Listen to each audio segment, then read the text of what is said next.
Yohana anazungumza, iko very honest kwamba Yesu akija atawabatiza kwa Roho Mtakatifu na moto. Kwa lugha nyingine, activation. Yeye anawabatiza tu kwa ajili ya toba. Yesu hatawapa toba tu, atawafanya kuwa active kwa sababu ya Holy Spirit. Sasa listen to me people. Do you love yourself? Do you know how many times devil anaingia kuzima moto ndani yako? So many times. Kwa sababu anafahamu matendo yote yanazima moto.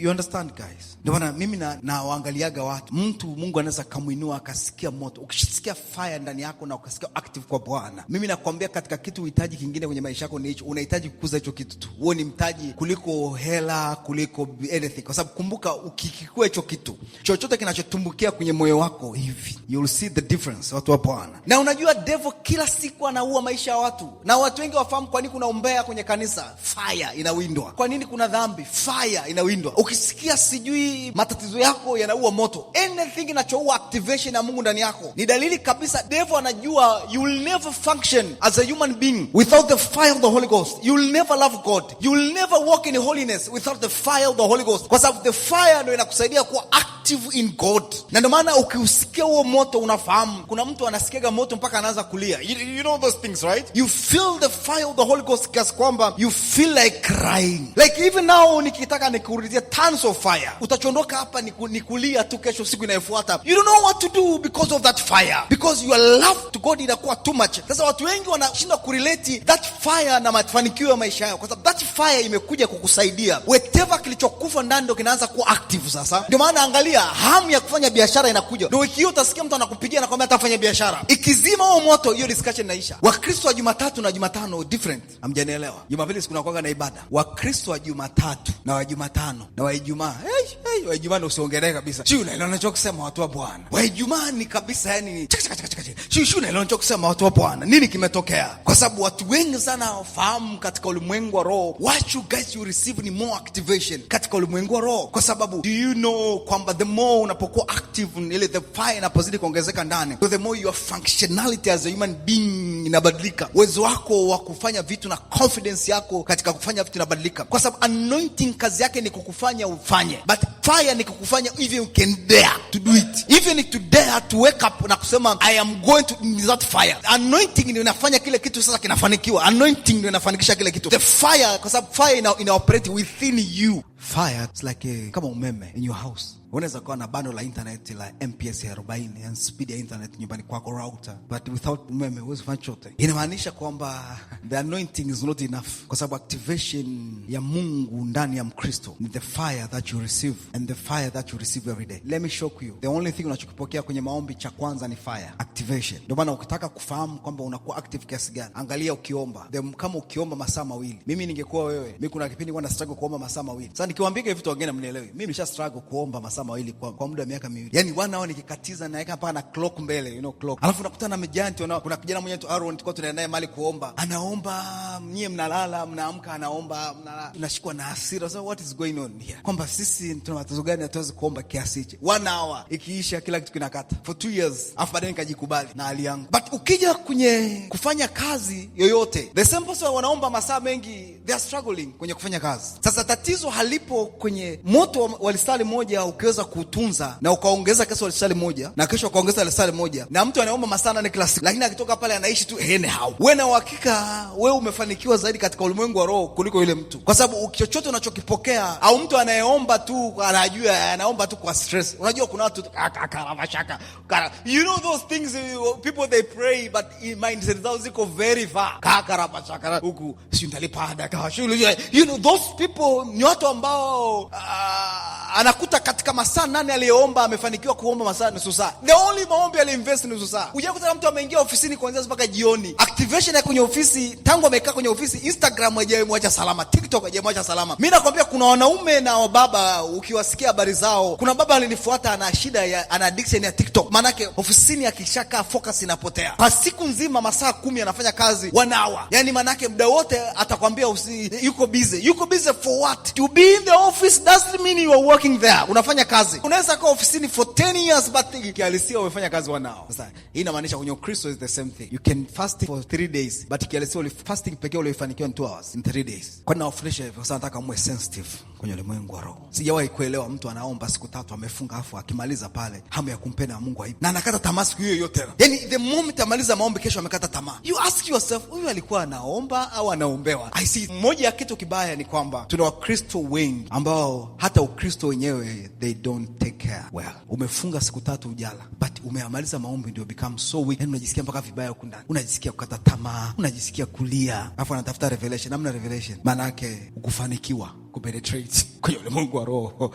You have received nothing. Msoma Thessalonike kwanza 5:19 anasema do not restrain the Holy Spirit. Quench, msimzimishe. Wangapi wanajua wakimzimisha Roho Mtakatifu? Do you know? Sasa wainjilisti wote duniani wangefanikiwa kuwafundisha hizi habari ya umuhimu wa Roho Mtakatifu na kutokumzima, watoto wangeokoka. Sio mambo kuambia utakufa, watu watakufa tu. Hata mwinjilisti anahubiri atakufa. You understand?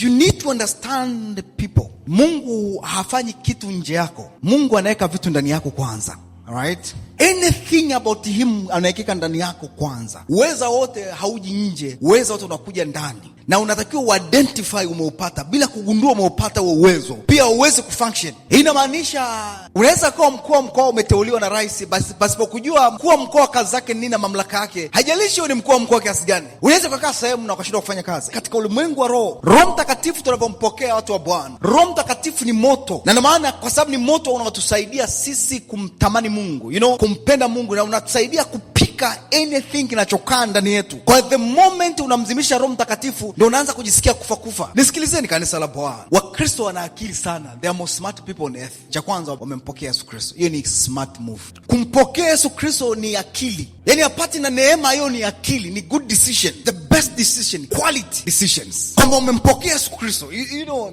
you're not hearing me. I know you guys are not happy to receiving Christ. But listen, as long as umempokea Kristo, wewe umefanya maamuzi ambayo yani dunia inashangaa how umezoea kufanya maamuzi kama hayo. Secondly, kilichoumba dunia ndio hicho unachokisikia kila siku, the word of God. Ndio kiliumba tumbo lako, akili yako, kila kitu kwenye maisha yako. Neno la dunia liumbwa, pasipo neno hakuna kilichoweza kufanyika. Maana yake umempokea pia Yesu ambaye alikuwepo before wewe, na chochote kiliumbwa kwa ajili yake. You have Christ. Kwa tayari wewe na akili. Achana ile ya kwako ya kuzaliwa, ile yotoka na jinsi na masuala mengine mengi. Wewe tayari una akili. Sasa the moment you receive the Holy Ghost, na ukiwa haumzimi, maana yake unazidi kumuasha. Unaelewa bado? Unamuempower. Listen, you are the one who empower Holy Ghost to empower you. You are the one who infel Holy Ghost to fail in you.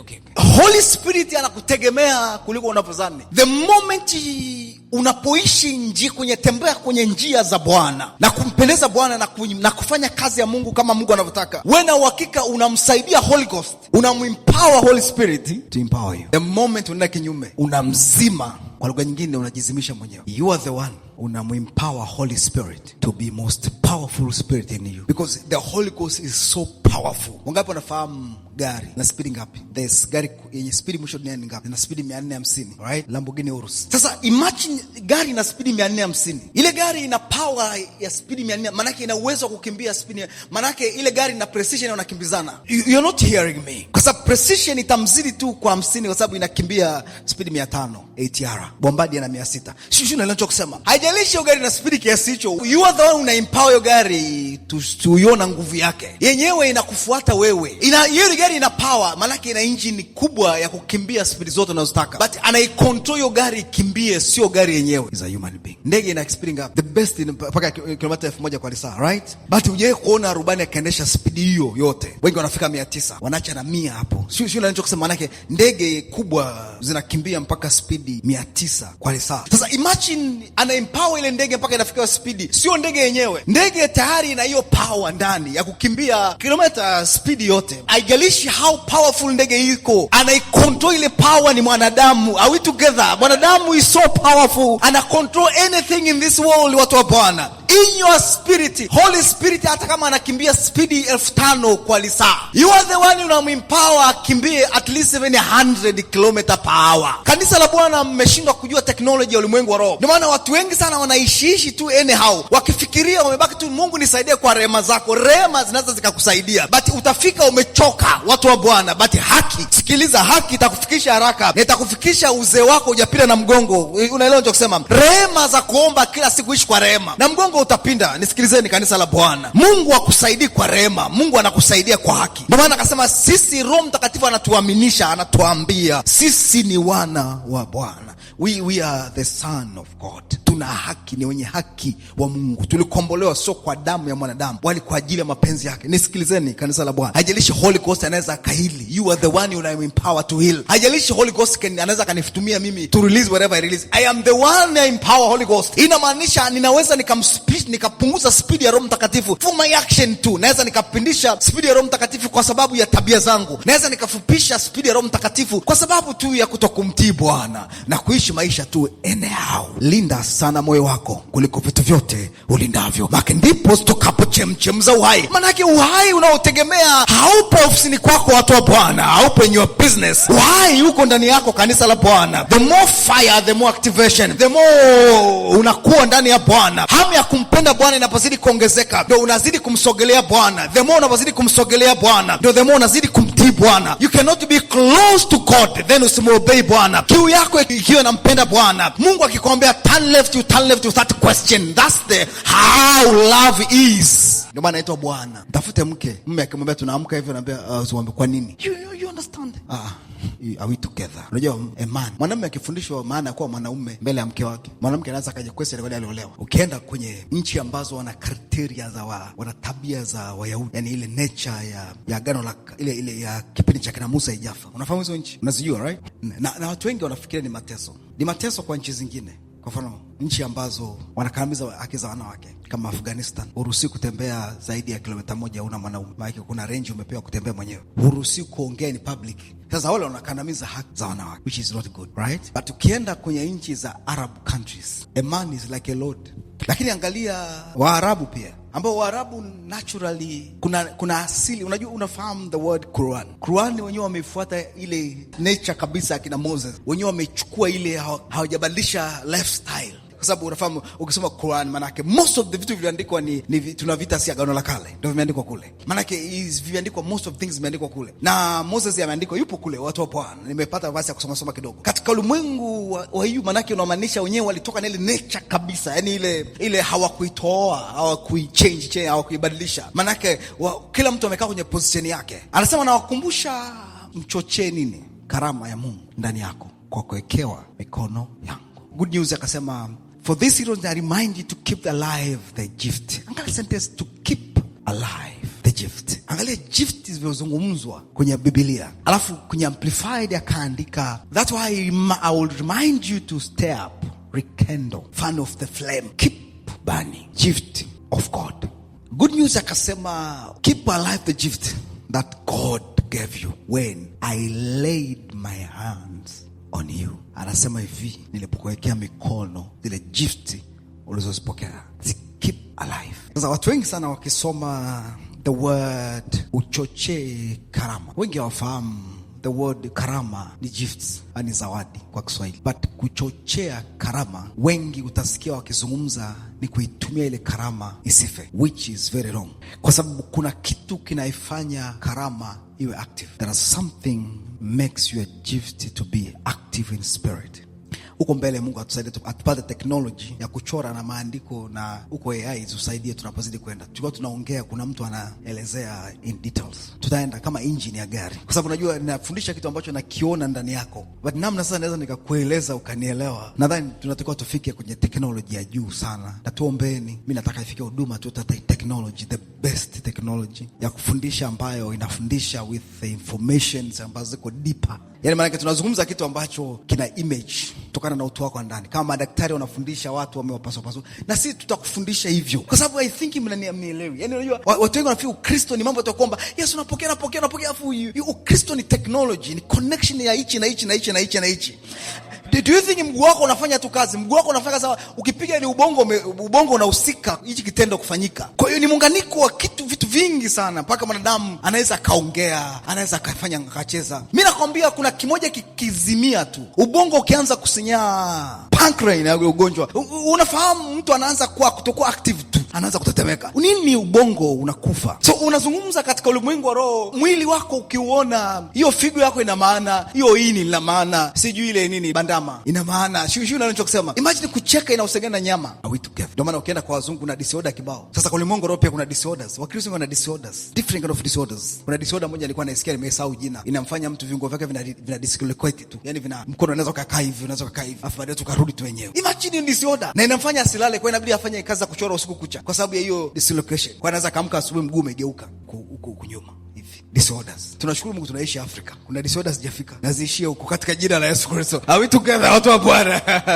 Are we together? Ukienda nchi kama Marekani, Canada, disorders utakutana na disorders za ajabu. Na wanasayansi hawachoki kutafutia majina. But katika ulimwengu wa roho, nisikilize, unaweza kuwa na disorder nyingi. Disorder moja ni kutokufahamu functionality ya maandiko. Yaani maandiko linaposema linamaanisha nini? Kwa mfano, andiko linaposema chochea karama. Kwa sababu kuchochea maana kwa lugha nyingine anasema make sure hicho kitu kinaendelea kuband. There are something in your spirit. Kwa sababu wale ambao wana karama, kwa mfano mimi hapo na karama mbalimbali. Zingine zinaendelea kukua, zingine hazijafanywa kazi. Kwa sababu huwezi kufanyia karama zote wakati mmoja. Zingine unatakiwa ukue kwanza. Hold on. Nisikilizeni kanisa la Bwana. Ukisikia mtu anakuambia nataka kukua kiroho, anamaanisha kuna vitu vingine amevihold kwanza. Anategemea vifikie, kuna perfection anataka afikie before hajaanza kujiactivate nje. Maana yake unafahamu, ukiwa na kelele ya kufanya kila kitu unaua vitu vingine, kwa sababu inategemea na activation ulionayo ndani ni kubwa kiasi gani. Let me tell you guys, when you have the Holy Spirit inside you, dalili ya kwanza ukitaka kujitambua wewe una different kind of gift, the moment when you receive the fire of the Holy Ghost, au kwa lugha nyingine when you receive Holy Spirit. Wengi ndio wanaanza kujitambua na ile furaha ya kwamba naenda kufanikiwa. Kwa nini unaenda kufanikiwa kwenye kila kitu? Unakuwa na confidence na unakuwa na assurance, ni because the fire is burning. Manake kuna kitu kimechochewa huko ndani ambacho kina activate everything and anything to show you kwamba ndani yako kuna gift A, kuna gift B, kuna gift C. Huwezi kujua gift za Bwana ndani yako without the fire of the Holy Ghost. Anaposema kwa kuwekewa mikono, manake kila anayekuwekea mikono popote anacho-release ni moto ndani yako. Na wengi mnafahamu, nikikuombea mimi, nikiwekea mkono kichwani, you receive the fire. What the fire? Ukitoka pale, kama ulikata tamaa, ukatamaa tena. Kama ulikuwa umevunjika moyo, uvunjike moyo tena. Manake nimekuactivate. But that is not enough. Sijakwambia udwaili pale. Manake mimi nimekupa mtaji wa kukusaidia kuendelea kufanya more. Are we together? Sasa katika ulimwengu wa roho kuna karama za Mungu ndani yako. Ziko different kind of gift ndani yako, ambazo zile gift ndo zinazokufanikisha kwenye dunia, sio elimu yako. Give me a break. Elimu yako inategemea gift pia. Kuna watu hawaamini kwamba kuna mtu the way anaweza kaongea na akichukua na elimu yake ya business. Yani namna tu anavyojua kuongea, the business inaanza kukua. Sio kwa sababu una akili kwenye biashara, ni kwa sababu you know how to talk. Do you know? Na sio kila mtu ana gift ya kuongea. Ndio maana ukiajiri mtu anayeongea lazima ujue ana gift. Kuna watu ukiwaajiri hawana gift, watakufukuzia wateja kila siku. Atawajibu wateja vitu ambavyo hautapenda kampuni yako ifilisike kupitia huyo mtu. Kwa sababu gani? Kuna gift za kuongea. Kuna watu wanaweza watu wakana gift za kuongea, na the moment akiwa anampenda Kristo anazidi kukua, ile gift inakuwa empowered kiasi kwamba akiongea na mtu biashara, kila siku utashangaa wateja wanakuja kwenye kampuni. Hujui wanatoka wapi, kwa sababu kuna mtu anajua tu namna ya kuongea, anayo gift ndani. Kwa mfano, mimi sikuwa na gift ya kuongea kwenye public, and I was very shy. Nilikuwa sipendi kuangalia watu, manake sikufahamu. The moment I received the Holy Spirit, ndo the moment nilijua na gift ya kuongea. Na the moment ninapozidi kukua, nilikuwa nataka tu kuongea, na kila nilikuwa nikiongea watu wananisikiliza. Yani nilishangaa mpaka mimi najiuliza, how come hawa watu wananisikiliza mimi? Nimeokoka tu jana. Like serious, wanakaja wananisikiliza. Kwa nina question wale watu wanaonisikiliza. Kinachoendelea ndani yangu nasema, wananisikiliza na wanaanza kunipa heshima kwa sababu tunavyoongea. Lakini ndani yangu niko empty. Inamaanisha moto wa Roho Mtakatifu unapoanza kubani inside your spirit, manake that fire inakufanya kuwa active ndani. Ile fire inakufanya uanze kutambua vitu ulivyobeba, na ile fire inakufanya pia uendelee kumtamani Mungu. Na uendelee kumtamani Mungu, manake the same fire inakusaidia kudiscover more ndani ya uwezo ulionao kwenye hii dunia. Nisikilize watu wa Bwana, huwezi kujua uwezo wa gari mpaka umeiwasha. I'm telling you, you will never. Kuna sound ya gari ikikupa, huwezi ukanunua Supra na ukasimamisha na RAV4 ukaziwasha zote. Supra ikiwaka ni Supra. You know, this ni gari ya mashindano watu wa Bwana. Ngurumo wake tu ukiwaka lazima kama umelala uamke watu wote. Supra imewaka. Are we together? But ukiwasha RAV4 hata mbwa haamki. You know what I mean? Maana hiyo ni gari ya kawaida kabisa. But ukizungumza engine ya Supra ndo bei ya RAV4 mpya ulionunua. Si unaelewa ninachokisema watu wa Bwana? Supra ni Toyota. Wale ambao mfahamu. Listen, let me tell you. Kuna this car inaitwa Aston Martin, the best SUV mpya. Engine yake mpya ni pound 15. Pound 15 kwa hela Tanzania kama milioni 260, right? Engine ya gari. Hii inamaanisha milioni 250 umenunua gari mpya ipi? Umenunua RAV4 mpya. Hii sasa hivi na change unayo. Are we together? Kwa engine ya gari. Inamaanisha ukiwasha Aston Martin hapa na ukiwasha RAV4 na ukubwa wake ule, utajua kuna tofauti kati ya hayo magari. Maana yake inamaanisha hao watu wamefanikiwa kuiwekea uwezo mkubwa hiyo gari kwenye eneo fulani, na Toyota wenyewe wamewekea ukubwa kwenye miguu na body. Engine they don't care. Kwa sababu technology ni expensive. Unamaanisha kwamba technology ya engine expensive kuliko body na miguu kuweka shock up na vitu mbalimbali. Hii inamaanisha katika ulimwengu wa roho mwanadamu ana thamani sana ndani kuliko miguu na tembea usiku na mchana. Inside your spirit you have the Holy Ghost. Ndio maana kuna uwezo wa kufanya engine yako kutoka kuwa ya vitsi ukaifanya ikawa ya Supra. Maana yake you are the one unayechagua kukuza ukubwa wa engine tu watu wa Bwana. Nini inatokea? Because of that fire inapozidi kuongezeka, pia uwezo wako unaongezeka. Inamaanisha pia haya mambo ya kuamka asubuhi umekata tamaa tu from nowhere yanaisha kwa jina la Yesu Kristo. Unaweza ukaamka ukasema listen to me very careful. I can do this. Because that fire is burning in your spirit. Inamaanisha kwamba ule uwezo unazidi kuongezeka na zile karama zinaanza kuwa active. Maana kwa lugha nyingine katika ulimwengu wa roho ukisikia Mkristo amefeli kwenye kitu, maana yake amesababisha mwenyewe afeli, kwa sababu kwenye ulimwengu wa roho kila unaposikia unataka kufeli kuna karama mpya inakujaga, ina idea mpya. You're not hearing. Kuna mtu mmoja anatolea mfano. Protest hapa miaka ya nyuma namfahamu, mimi nimekaa karibu na Protest. Alikuwa kila siku ana idea mbalimbali. Lakini that man alikuwa ajui kama zile kama za Roho Mtakatifu, mara analima bamia, mara sana. Ili maana yake mambo yakikwama kuna idea mpya inakuja. Watu wengi wanafikiria tu kwamba huyu mtu anapambana. Hayo sio mapambano. Anaweza akafanya ikamsogeza siku 2-3 ikafa.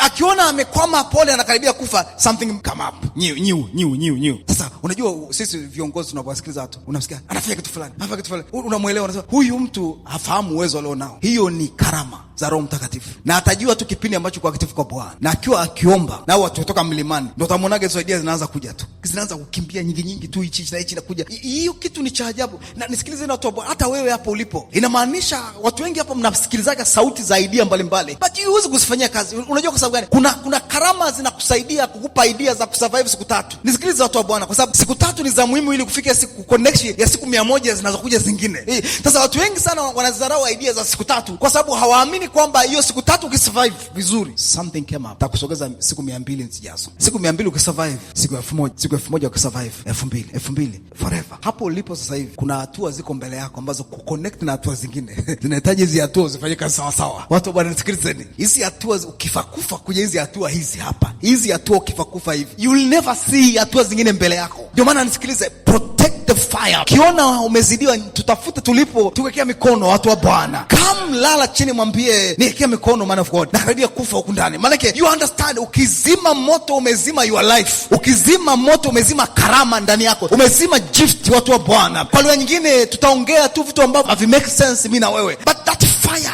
if inaendelea kuburn inside in our ministry. Hapa Mungu anatupa kureceive fire ni kitu kirahisi kuliko unavyozani. Nadhani mnaelewa. You know why? Mara kwanza mimi nabatizwa ubatizo wa moto au zalon. Yaani nilipokea Roho Mtakatifu na fire. Alafu kuna kitu kinaitwa ubatizo wa moto. Huo unakujaga tu. Na siku umeupata things yani hautakuwa vizuri. Hamjanielewa bado. Unaweza ukapiga kifua mpaka kwenye ukuta. Unaweza ukajimwagia maji. Mimi ulinikuta mvua ikiwa inanyesha. Yaani inanyeshwa na mvua. But nilikuwa natoka jasho. Yaani mwili una moto na mvua inanyesha. Saa 7 usiku niko mlimani mwenyewe. Nimejibana kwenye kichaka. Batizo wa moto. Do you know? Siku ya kwanza nashuka mlimani asubuhi yake, nikaenda nikalala. Nikawa nimealikwa kwenye birthday ya mtoto wa mchungaji mmoja. Kwa nikawa nimeenda kwenye birthday. Nilipofika kwenye birthday, watu wakaanza kuanguka.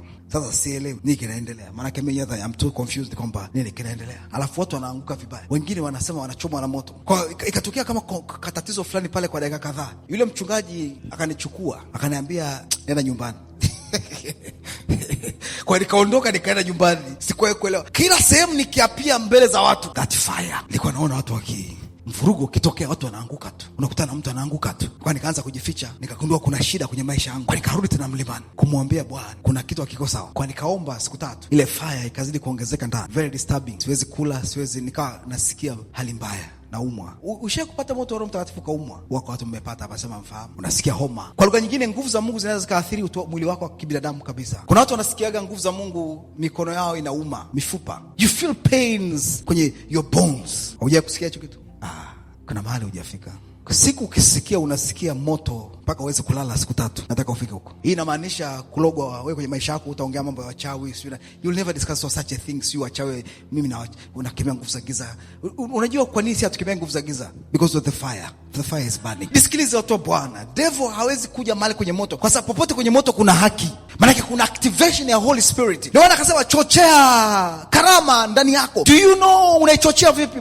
Kwa kuhifadhi the fire of the Holy Ghost. Whatever you receive from the Holy Spirit, that moto. Maana usipoizima ile mali, wewe na uhakika zile karama zinakuwa more active ndani yako. Kwa lugha nyingine, unaanza kujitambua how powerful you are, uweza ulionao na nguvu ulionayo. Unaniambia kitu gani? Mtu ambaye akiwa na moto ndani yake na ule moto hujazimika na anazidi kuchochea usiku na mchana, maana yake ana keep the fire burning kwenye utu wake wa ndani. Awe na uhakika hata idea yote ukisikia mtu akihadisia biashara kabla hajakaa vizuri umeshaianza. Inamaanisha ni uwezo ambao sio wa kawaida ndani yako, na ule uwezo huo una tabia ya kutokufanya kukaa kuwaza sijui nitaweza, sijui nitakufa. Nisikilize watu wa Bwana, kama mjaelewa, Mungu anamtaji zaidi ya hela. Kama nirudia sentence hii, Mungu anamtaji zaidi ya hela. Wanadamu wengi mnaomba mtaji wa hela. Never ask for money for God. Mwambie Mungu, nipe mtaji wako. Give me uwezo wa kufanya ABC. You'll realize kuna this uwezo ukiwa nao ndani. Kwanza, hakuna kitu unachoanisha kinakufa, wewe mwenyewe hauwezi kufa. Yani people will make sure una survive. If you don't want to survive, people will make sure your company ina survive. You're not hearing me. Unafahamu katika ulimwengu wa roho ni supporting system ya ajabu, na watu wengi sana wamefeli kwa sababu wanategemea hela. Naombeaga hela hazina future. Hela zinategemea msaada wako. If you have money sasa hivi haina mwelekeo, inaisha. Kwa sababu hela itengeneze maisha. That's the very funny part of money. Money na kielele chake chote haiwezi kukupa life unakuwa nayo wewe. Kuna mtu anasema when you get money mtatoa sana kwa Bwana. Usisubiri, kwa sababu ukipata hela utamtolea Mungu. Hela haina tabia ya kujitoa. Nikipata hela nikipata. Nisikilize, hela tena haiwafuatagi watu ambao wanasema nikipata. Tena haina interest ya hao watu. Na ndio wewe kuwa na hela hainaga interest na mtu. Nikipata hela. Hizo watu wanamna hela ziwafuatagi. Never. Hela ikigundua kuna future, ikipatikana 200,000 na create future, 200,000 is more important. Hela inaanza kuwa na interest na wewe. Hela milioni 100 haiwezi kuja, au 200. Inategemea 100,000 unaichukuliaje. Ukifika sehemu you don't care. Okay. So unafahamu ukiwa na hela hata change tu unaacha anyhow. You don't care. You don't keep change because you love that person. You keep it because you have more. You have many. A lot. Watu waliofanikiwa duniani hawakupata hela. Walikuwa na plan, wana maisha, wana future. Kwa ikija $100, anaiplania $100 apate $1,000. Kwa hiyo maana yake ile $100 haichukulii tu kama ni hela ya kula bata. No. So unajua Mtanzania ukimpa anakwambia, wanakaulia wanakwambia kama hela haiwezi kujenga nyumba, kula hiyo hela. Sasa mimi nataka nikusaidie usile hiyo hela, kwa sababu uwezi kuamini kwamba uwezi ukapata hela kujenga nyumba yote kwa siku moja, na ukigundua na utakuwa. Ndio maana hela inakuja kwa utaratibu. Katika ulimwengu wa roho, Mungu anatusaidia kutufundisha karama mbalimbali za kutumia hela. Kuna karama za kucheza na hela hizi, watu wa Bwana. Hii inamaanisha katika ulimwengu wa roho uwezi ukadharau 1,000 alafu ukaiheshimu 100,000. Haiwezekani, watu wa Bwana. Manake maandalio ya maisha hayaanzi na hela, yanaanza na plani na misingi na imani na kukua ndani ya Kristo, kiasi kwamba chochote kinachodondoka kwako, any seed inayodondoka kwako, whether is 1,000,000 is 100, ita grow kwa sababu imekutana na mtu ambaye yuko on fire. Manake huyu mtu ana plan, ana future. Manake kuna mfumo wa maisha ameuchagua. Haitafuti hela nyingi, ameamua kufanikiwa. Watu wa Bwana, kufanikiwa sio kuwa na hela nyingi. I know some people they have money but hawajafanikiwa. They are still struggling. Let me tell you. Ndio maana muulize jirani yako, wewe unataka kuwa nani na unataka kwenda wapi? Hiyo biashara yako unataka ifikie wapi? What's the vision ya biashara yako? Yeah, what do you want that business to grow? Don't need money. No, you need yourself to wake up asubuhi and keep going. Inamaanisha you need the fire of the Holy Ghost kukusaidia ndani yako kukua na kuikuza hicho kitu kilichopo ndani. Kwa sababu listen, karama huwa hazikui. Karama zinakuzwa na kilichopo kinacho empower hiyo karama. Karama hazikui. Karama zinakuzwa na understanding, what you know. The more you discover vitu vikubwa kwenye maisha unavyojifunza, ndio uwezo wako wa kutumia karama unakuwa mkubwa, watu wa Bwana. Listen, haijalishi unaendesha gari na speed 150 au 180, you cannot drive that car. Wakati hujawahi kuendesha speed 50, you are struggling. You cannot. Tatizo sio uwezo wa gari, ni ufahamu how to run your car. Ufahamu kwenye kona natakiwa nikate na speed ngapi. Kwenye kitabu chako cha gari kwenye manyo amekuandikia kabisa, hii gari usilaze na kispidi 100, haina uwezo huo. Inamaanisha kwamba you cannot drive a Prado ya mwaka 2011 kwenye kona na speed 80 na hauna experience. Utaishia kuanguka na utasikemea shetani. Kumbe shida sio shetani, shida ni aina ya gari unaendesha, haimili uwezo wa hizo kona. Ndege ikianguka 99% ni uzembe wa rubani, 1% ni tatizo la ndege ambalo rubani angeweza kulisolve. You're not hearing me. Kwa maana ndege zimetengenezwa zinaweza zikatembea bila engine na zikatua. Ndio maana usafiri salama duniani ni ndege. Maana siku zote ndege ikianguka analaumiwa rubani. Inamaanisha kufeli kwa mwanadamu. Mungu alivyokuumba unaweza kusurvive anyhow. Kilizeni watu wa Bwana. Kama Boeing na Airbus wamedeclare kwamba 99% ni uzembe wa rubani, ndege inapoanguka kila sehemu 1% ni tatizo la ndege ambalo lingeweza kuwa resolved. Inamaanisha sio maisha yako yanafeli kwa sababu una shida, ni kwa sababu ule uwezo Mungu alikupa, that fire unaizima kila siku na matendo yako na njia zako nyingi katika ulimwengu wa roho. Maana yake unajiua mwenyewe. Kwa sababu gani? Hujaumbwa kufeli, watu wa Bwana. Nisikilize, maisha unatakiwa kuyashinda 99%. Kama kuna era moja unatakiwa kuitatua, kwa sababu era moja haiwezi kukuzuia ukashindwa kufly. Inamaanisha huwezi kulalamikia era za hii dunia zote zinakuangusha, watu wa Bwana. Maana Mungu amekupa uwezo wa kurani maisha yako na kuongeza na speed unavyotaka kufanyika. Ndio maana kuokoka miaka 10, miaka 20 sio sababu. Mtu anaweza kaoka in 6 months akakuacha umesimama hapo hapo, kwa sababu ametambua uwezo wa engine, amefahamu namna ya kurun things, amefahamu, amepewa gari na speed 100, anajua nitembee njia gani speed 100, watu wa Bwana. Anafahamu nikataje kona mahali, anafahamu wapi nisimame kwenye red light, watu wapi kwenye green light niendelee sawa sawa. Uwezi ukafika mahali unatembea mahali pa kunyamaza, ongea. Katika ulimwengu wa roho you need to function accordingly.